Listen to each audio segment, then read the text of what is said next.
Kemudian kira-kira apa Pak yang kemudian melatar belakangi diadakannya PPA Kedinasan ini? Karena kan dengar-dengar ini masih tahun pertama ya, ajaran pertama. Terus ditujukan ke siapa sih sebetulnya PPA Kedinasan itu? Ya oke. Jadi terkait latar belakang ya. Jadi biasanya ya lulusan dari madrasah kita menganggap bahwa mereka itu hanya punya dua opsi ya. Opsi satu itu adalah kuliah, opsi dua adalah lanjut kerja. Nah, kita lupa bahwasanya anak-anak kita itu juga ada yang punya keinginan lanjut ke kedinasan. Nah, maka dari itu latar belakangnya adalah kami ya madrasah itu ingin mewadahi apa yang dicita-citakan oleh anak-anak. Salah satunya adalah yang ingin lanjut ke kedinasan itu tadi. Dan untuk program ini memang hanya dikhususkan untuk kelas 11 saja. Itu. Oke, mungkin ada alasan tersendiri Pak kenapa kok hanya dikhususkan untuk kelas 11, padahal kan maksud saya ada jenjang yang dari kelas 10 sampai kelas 12 ya. Atau mungkin memang ada sesuatu halnya barangkali? Kan kalau memang program PPA ini ya, PPA yang ada di madrasah kita ini memang kan hanya dikhususkan untuk kelas 10 dan juga kelas 11. Sedangkan yang kelas 12 kan itu akan fokus ke TKA. Iya, fokus ke jadi ujian. pertimbangannya mengapa kok hanya ada di kelas 11 ya, karena memang kalau kelas 10 kan itu juga ada PPA. Pertimbangan kami adalah kalau anak-anak yang masih kelas 10 biasanya mereka itu masih adaptasi, terutama dengan mata pelajaran yang mungkin baru mereka temui di sini, dan mungkin juga ketika mereka itu masih kelas 10 ya, mereka itu belum punya pandangan ya, ketika nanti gitu sudah lulus mereka akan menuju kemana. Iya. Nah,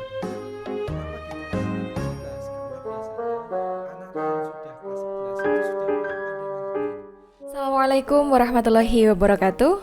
Waalaikumsalam. Aku belum tahu podcast. Aku belum tahu. Langsung dikat ya, Wi. Oh iya, dengar enggak nyawa ya. Assalamualaikum warahmatullahi wabarakatuh.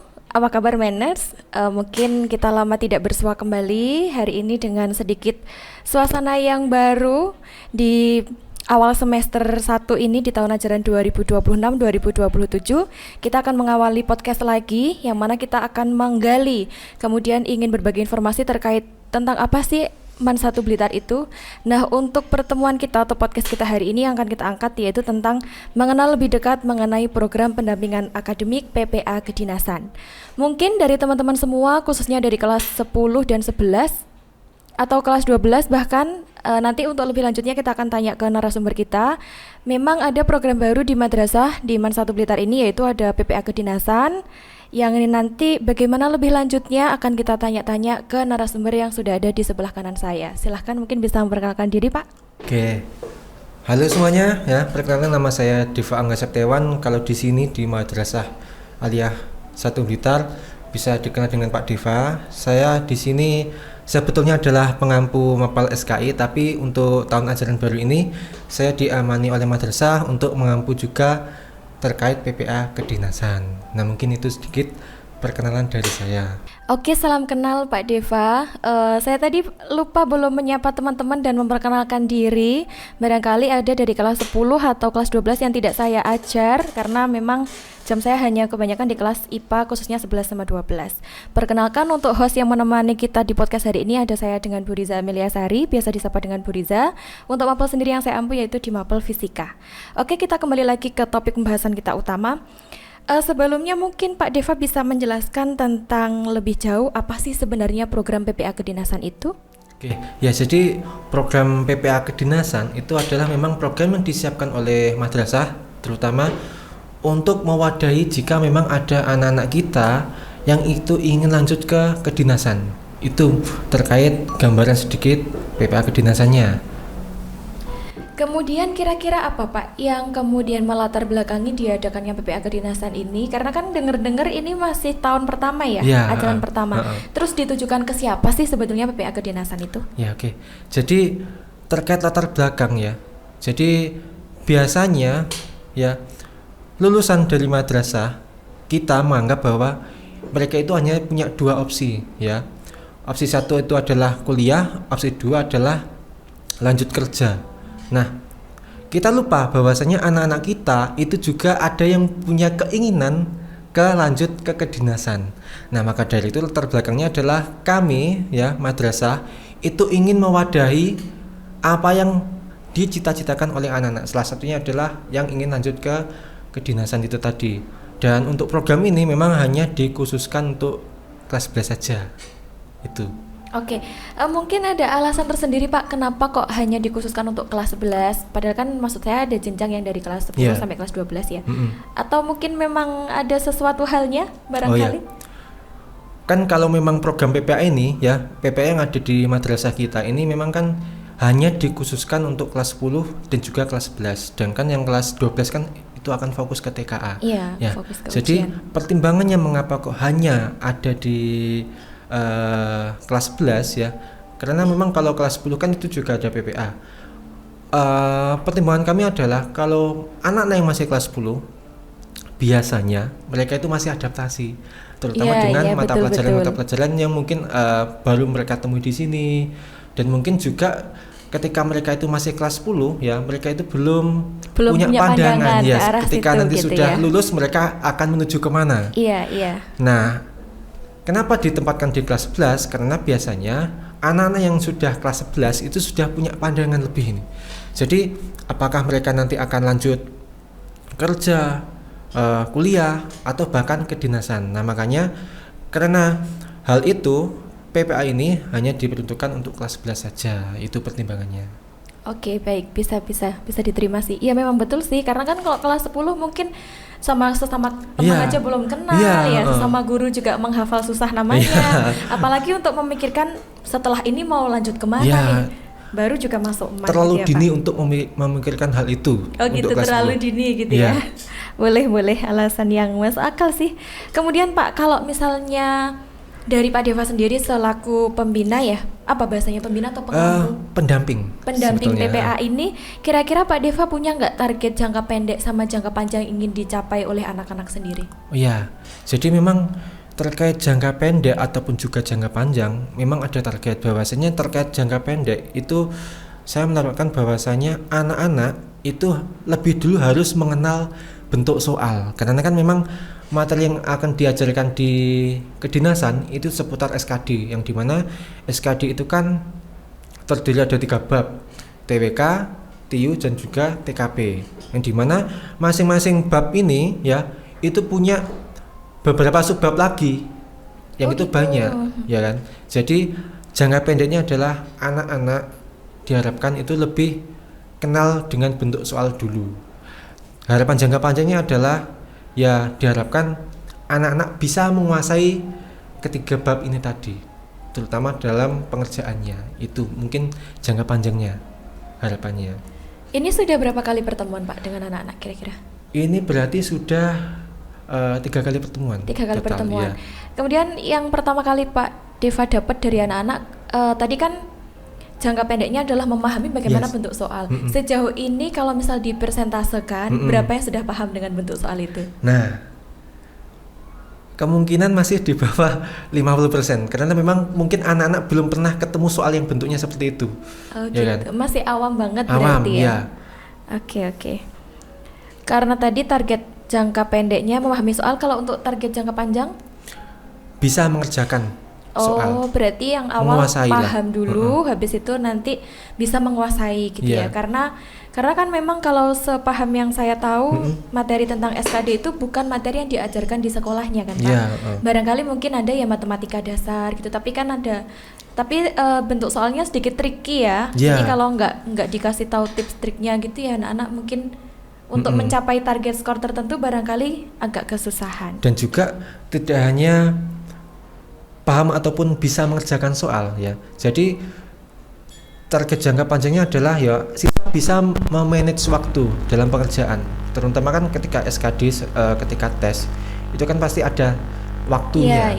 Dan itu kalau tidak benar-benar dilatih ya, kepontalan nanti ketika pengerjaan. Semisal ya harapannya kita semua program ini bisa sesuai dan berjalan dengan harapan yang Bapak Deva inginkan gitu. Kalau misalnya nanti bisa berjalan, kira-kira seperti apa gambaran atau harapan Pak Deva PPA Kedinasan di 5 tahun ke depan? Ya, jadi mungkin terkait harapan ya, Kalau di 1 tahun pertama ini ya harapannya mungkin 1 atau 2 lulusan dari PPA kedinasan ini ya bisa lanjut ke kedinasan. Amin. Tapi amin. harapannya yang paling besar dalam jangka 5 tahun ke depan pasti ya harusnya lebih banyak daripada itu. Mungkin ya 5 atau 10 mungkin yang berhasil melanjutkan Iya, ke jangan kedinasan. 10 Pak, 50 pun Oh juga iya, nggak malahan, apa-apa. iya. Masuk BMKG, STAN, kemudian STIS gitu kan keren-keren Amin, ya, atau amin. angkatan militer gitu. Supaya Tapi, gimana? Kebetulan kelasnya cuma menampung 40 orang tok. Jadi 50 Oh, gitu. mungkin yang 10 usahanya sendiri dulu ya. Oh gitu. Iya, supaya nanti flyer-flyer yang kita pajang di sosial media kita itu lebih beragam gitu loh. Kan kalau sejauh ini sudah banyak yang keren masuk ITS, Iya, UB, tapi yang benar-benar terpampang besar kedinasan gitu kan, semoga nanti adalah salah satu dari anak didiknya Pak Deva. Ya, amin amin. Kemudian kalau untuk teknis pelaksanaannya sendiri Pak, dalam PPA itu 1 minggunya berapa kali Ya, kira-kira? jadi PPA itu dilaksanakan 2 kali pertemuan dalam seminggu. Jadi setiap hari Selasa dan juga Kamis jam 1-2 itu adalah jadwal PPA di semua PPA yang diterapkan di madrasah ini. Nah, jadi pelaksanaannya adalah sudah saya jadwal bahwasanya kedinasan selain butuh pemahaman materi SKD, mereka itu juga butuh fisik. Latihan fisik Ya. gitu ya. Maka dari itu saya menjadwalkan bahwasanya di hari Selasa, setiap hari Selasa itu adalah jadwal fisik. Anak-anak akan ditempa dan juga dilatih untuk mengembangkan fisik ataupun juga daya tahan mereka. Baru kemudian yang hari Kamis itu kita akan fokus pada materi, pembahasan materi itu tadi, SKD. Itu pembagian jadwalnya. Oke, baik. Kemudian kalau untuk metode pembelajarannya sendiri, kan tadi Pak Diva sempat sampaikan bahwa dari persentase anak-anak yang sudah pernah lihat soalnya itu Ya. kurang dari 50%. Itu kan menurut saya agak struggle ya Pak. Ya. Jadi kan butuh effort banget dari jenengan untuk menerapkan metode pembelajaran yang tepat bagi anak-anak supaya mereka dalam kurun waktu yang hanya 1 tahun ini bisa mencapai target yang tadi Pak Diva berikan gitu. Kira-kira seperti apa Pak model Jadi pembelajarannya? model pembelajaran yang saya pakai ya. Jadi sebelum dikasih soal ya, karena kan target jangka pendeknya itu kan siswa itu lebih mengenal soal dulu, kenalan dulu dengan bentuk soal. Jadi sebelum itu ya jelas saya menjelaskan terlebih dahulu bagaimana cara pengerjaannya kalau misalnya soal silogisme dan lain sebagainya. Nah, setelah sudah saya jelaskan ya, anak-anak itu nanti akan saya berikan soal asli silogisme. Jadi soal asli ini adalah soal yang sudah diujikan di tes sebelumnya, yang harapannya adalah ketika anak-anak itu bisa mengerjakan soal asli, diharapkan itu memotivasi mereka bahwasanya oh ternyata saya juga bisa loh mengerjakan soal yang asli gitu loh. Itu yang ingin saya rencanakan sebagai penunjang motivasi anak-anak sih. Kemudian dari pihak PPA sendiri kira-kira juga dipersiapkan pesertanya untuk menghadapi seperti tes atau tryout atau simulasi gitu nggak Pak nanti ke depannya? Pasti ada. Jadi memang untuk minggu-minggu awal ini dan juga beberapa minggu depan ya, Mungkin 1 semester Ya, untuk berlatih soal dulu gitu ya? itu pasti kita akan belajar materi dulu. Nah, nanti ketika semua materi SKD, ada TIU, TWK dan juga TKP sudah kita lampaui semua, baru kita nanti akan fokus tryout. Jadi nanti rencananya mungkin ya bisa terlaksana di pertengahan semester 4 berarti. Sekitaran itu. Karena mungkin Semester 2 berarti Iya, ya, pertengahan semester semester 2. Jadi karena memang materinya banyak ya, perkiraan itu bisanya. Jadi tryout itu akan dilaksanakan pertengahan semester 2 nanti. Oke, kira-kira dari pihak PPA sendiri nanti punya gambaran untuk meng-guide atau mungkin ber-MOU dengan pihak ketiga gitu nggak Pak? Karena kan biasanya di sini kalau TKA kita ada kerjasama dengan bimbel atau mungkin dengan pihak ketiga. Kalau dari kedinasan sendiri? Oh ya, jadi kalau kedinasan di sini karena masih kelas 11 ya, itu diampu oleh guru-guru kita di sini dulu.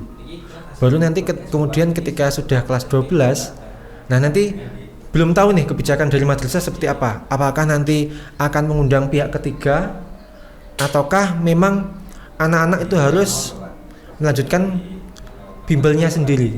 Nah, itu terkait hal itu belum tahu. Tapi yang jelas terkait PPA yang kelas 11 itu sudah pasti diampu oleh guru-guru madrasah sini. Apalagi karena SKD itu kan banyak subbabnya tadi ya. Contohnya ada silogisme dan juga mungkin bilangan pecahan itu kan. Saya kan basicnya sejarah nih ya. Ya. Saya basicnya eksak. Ya. Jadi mungkin saya akan kesulitan untuk menjelaskan kepada siswa. Mungkin saya bisa mengerjakan ya kan. Tapi saya kesulitan untuk menjelaskan. Nah, dari masalah ini ada kemungkinan besar bahwasanya akan terjadi kolaborasi dengan misalnya guru matematika gitu. Terus juga misalnya terkait fisik. Fisik kan otomatis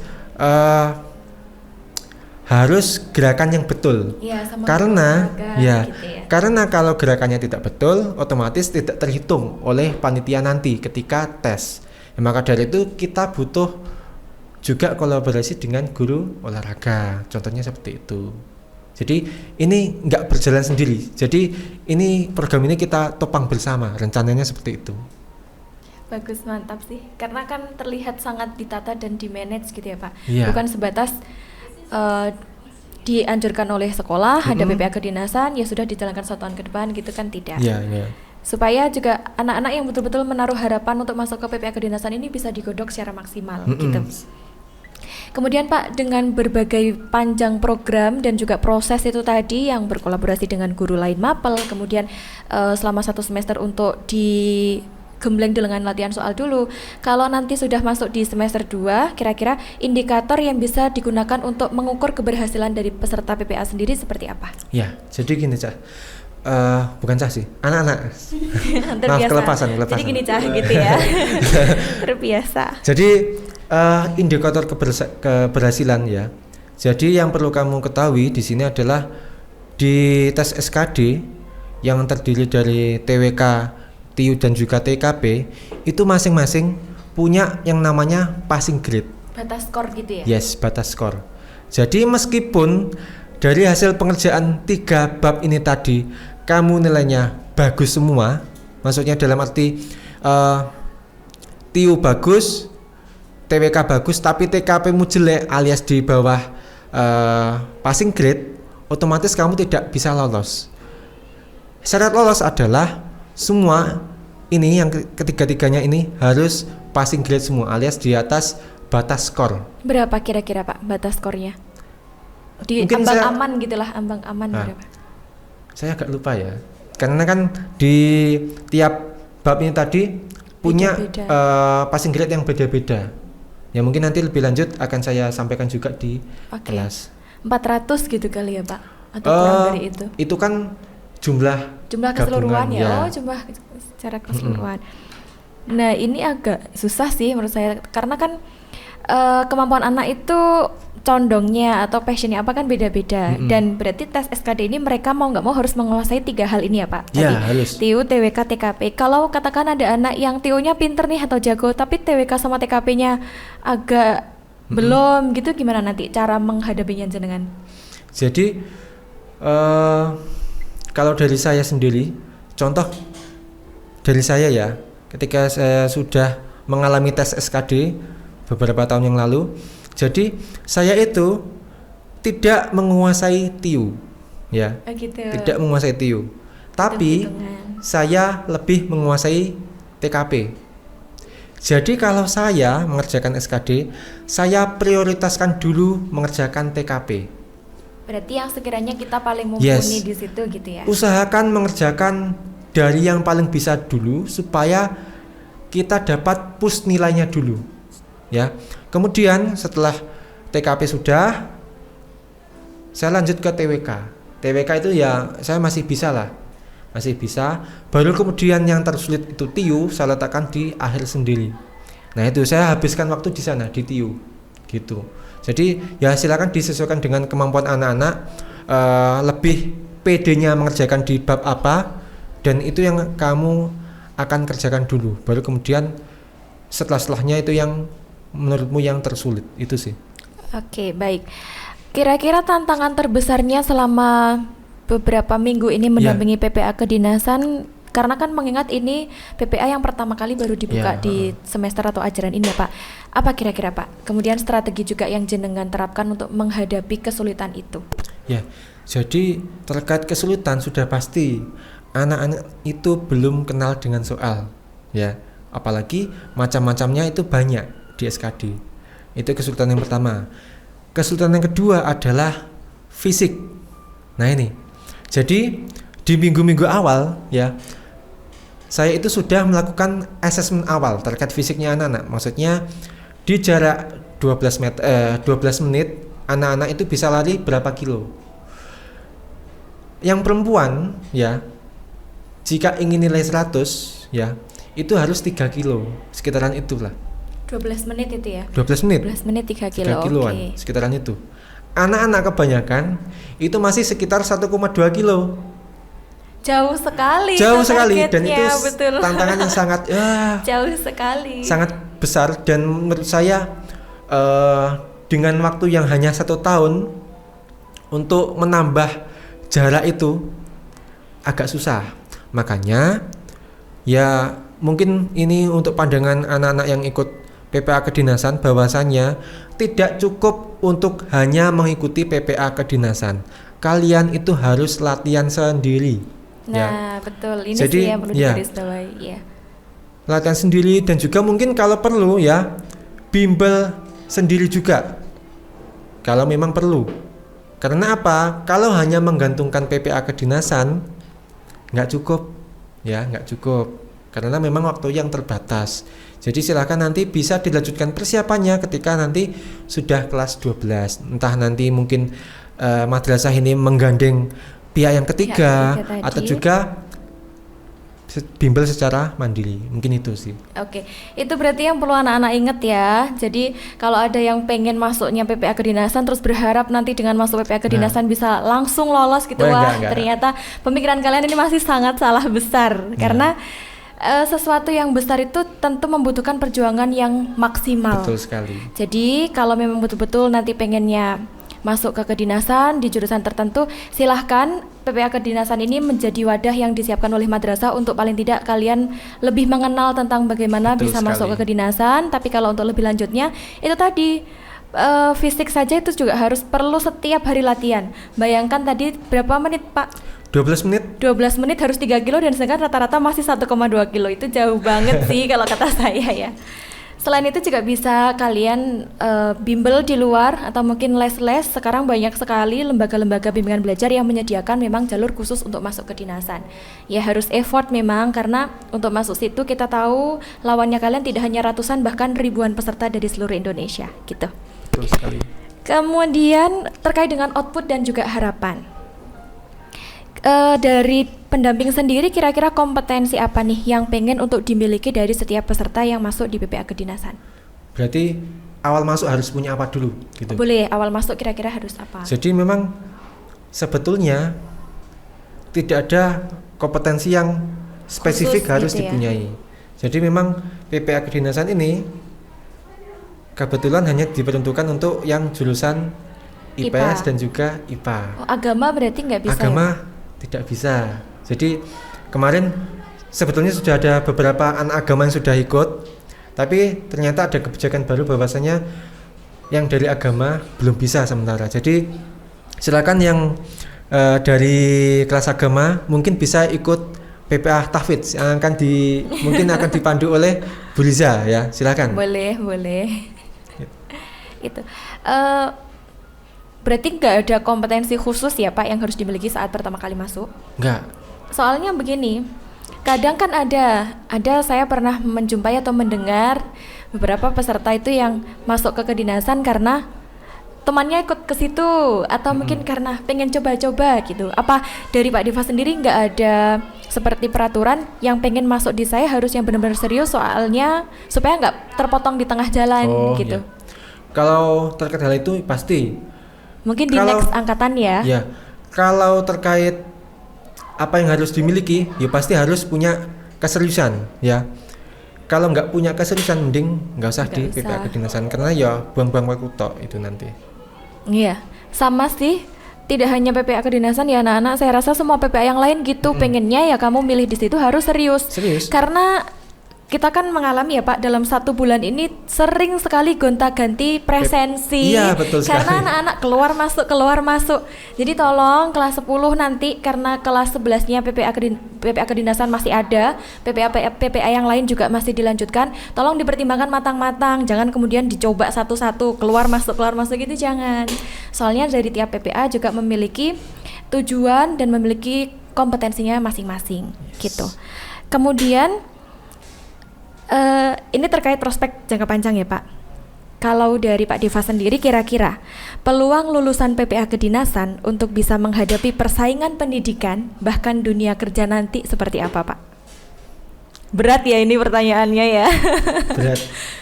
Jujur belum ada jawaban pasti terkait hal ini ya. Tapi mungkin di tahun pertama ini ya kami usahakan bisa bersaing lah untuk anak-anak itu. Paling tidak bisa lolos gitu, sudah ada hasil gitu ya. Soalnya kalau masalah bersaing di dunia kerja ya kita kan tahu dunia kerja kalau birokrasi itu seperti banyak apa. Jalurnya gitu.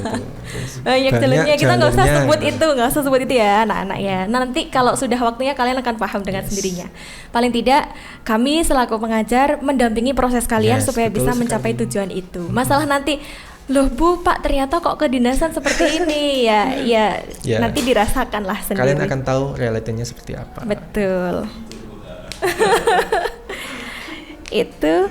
Kemudian harapan terbesarnya Pak Deva nih untuk angkatan pertama dulu. Angkatan pertama kan ini berarti ya Pak di PPA kedinasan ini seperti apa kira-kira? Jadi harapan terbesar saya ya, terutama karena ini masih angkatan baru, adalah betah dan konsisten. Jadi saya harap anak-anak yang sudah terlanjur ikut ya harus betah dan juga konsisten menjalani PPA ini selama 1 tahun ke depan.